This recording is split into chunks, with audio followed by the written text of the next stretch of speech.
ये कहानी तारो नाम के एक लड़के की है जो लकड़ियां काटता था। वह अपनी माँ और पिता के साथ उस पहाड़ी पर रहता था। तारो पूरा दिन जंगल में लकड़ियां काटता था। इतनी मेहनत करने के बाद भी वह बहुत कम पैसे कमा पाता था। वह अपने माता पिता को सब सुख सुविधा देना चाहता था। एक रात जब तारो के माता पिता के साथ वो घर पर बैठा हुआ था, तभी अचानक से तेज हवाएं चलनी शुरू हो जाती हैं। चारों तरफ बिजली और आंधी ही आंधी चल रही थी। आसपास कुछ दिखाई नहीं दे रहा था। हे भगवान, ये सब क्या हो रहा है? और उन तेज हवाओं में से उनकी झोपड़ी में दरारें आ जाती है और ठंडी ठंडी हवाएं घर के अंदर आ रही थी। घर की दीवारों में दरारें आ गई हैं और हवाएं अंदर तक आ रही हैं बेटा। घर में सबको ठंड लग रही थी। काश मेरे पास एक कप शेक होता जिसे पीकर मेरा शरीर गर्म हो जाता और मेरे दिल को सुकून मिलता। तारो अपने पिता की बात सुनकर बहुत उदास हो जाता है। तारो के पिता जिस शेक के बारे में बात कर रहे थे वो बहुत महंगा था, जिसे तारो अपने पिता के लिए खरीद नहीं सकता था। तारो अपने आप से मन ही मन सोचता है, मैं कितना नालायक बेटा हूँ, अपने पिताजी की विश भी पूरी नहीं कर सकता।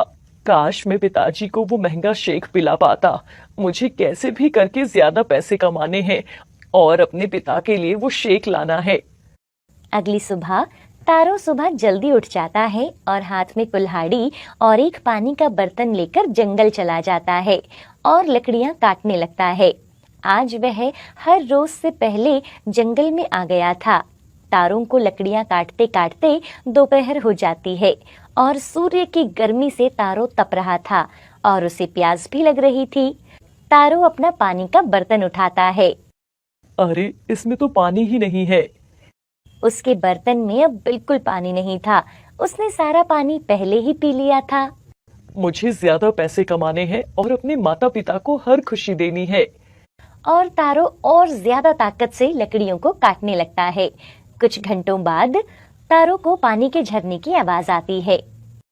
ये आवाज कहाँ से आ रही है? मैं तो इस जंगल में कब से लकड़ियां काट रहा हूँ।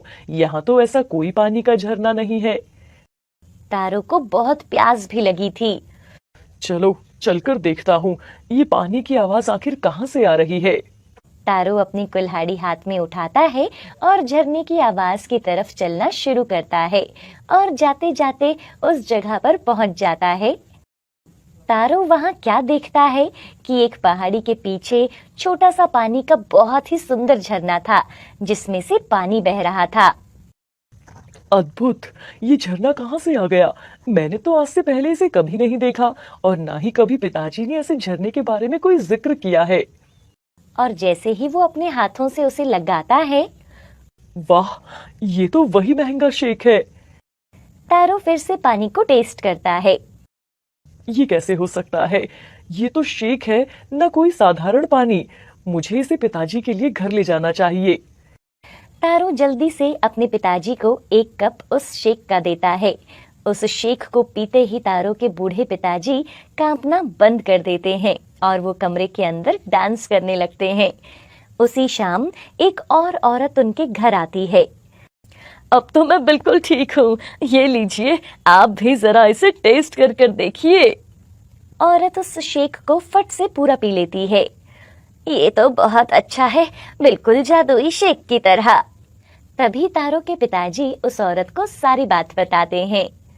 आपका बहुत बहुत धन्यवाद, अभी मुझे यहाँ से चलना चाहिए। उसी रात वो औरत उस जादुई झरने के बारे में पूरे गांव को बता देती है।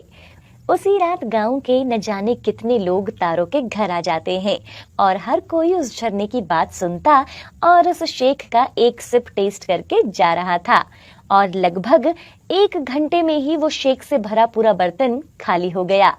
अगले दिन तारो सुबह जल्दी उठ जाता है और अपने साथ एक बड़ा सा खाली बर्तन और लकड़ियां काटने के लिए कुल्हाड़ी लेकर जंगल जाता है। जंगल में चलते हुए पहले मैं उस झरने से एक बर्तन में शेक को भर लूंगा, बाद में लकड़ियां काटूंगा। जब तारो उस झरने के पास पहुंचा तो वो वहां जो देखता है उसे देखकर वो हैरान हो जाता है। तारो के सब गांव वाले बाल्टी, बोतल, घड़े लेकर जंगल के उस झरने के पास पहुंचे हुए थे। अरे, ये सब तो मुझसे भी पहले यहाँ पहुंच गए हैं। तभी तारो क्या देखता है कि एक आदमी अपना मुंह झरने के नीचे करके पानी पीता है और वो उसे बार बार पी रहा था। हाँ, ये तो सिर्फ पानी है, सिर्फ और सिर्फ ठंडा पानी। ये कोई शेक नहीं है। हमें मूर्ख बनाया गया है। वो तारो कहाँ है? तारो भी अपने दिमाग का इस्तेमाल करता है और वो पहाड़ी के पीछे छुप जाता है। सब तारो तारो चिल्ला रहे थे। गुस्से में बड़बड़ाते हुए एक एक करके सब गांव वाले उस झरने के पास से जा रहे थे। लगता है अब सब जा चुके हैं। अब मुझे जाकर देखना चाहिए। तारो पहाड़ी के पीछे से आता है। क्या सच में ये वही पानी है? तो क्या वो शेख का झरना सिर्फ और सिर्फ मेरा सपना था?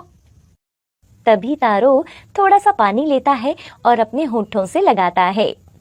ये तो वही शेख है जो कल था। इस तरह तारो को वो जादुई झरना शेक देता है और बाकी सब लोगों को ठंडा पानी। अब तारो जरूरतमंद लोगों की मदद करता और उस शेक से लोगों को ठीक करता था। इस तरह तारो और उसके जादुई झरने की बात जापान के राजा के पास पहुंची। उस लड़के को मेरे पास लेकर आओ, हमें उसकी दयालुता पर उसे सम्मानित करना है। तारो वहां जाता है और राजा तारो को सोने के सिक्कों से सम्मानित करता है। तारो के जाने के बाद उस शहर का नाम बदलकर सुंदर झरना रख दिया जाता है। अब वह शहर सुंदर झरने के नाम से जाना जाता है।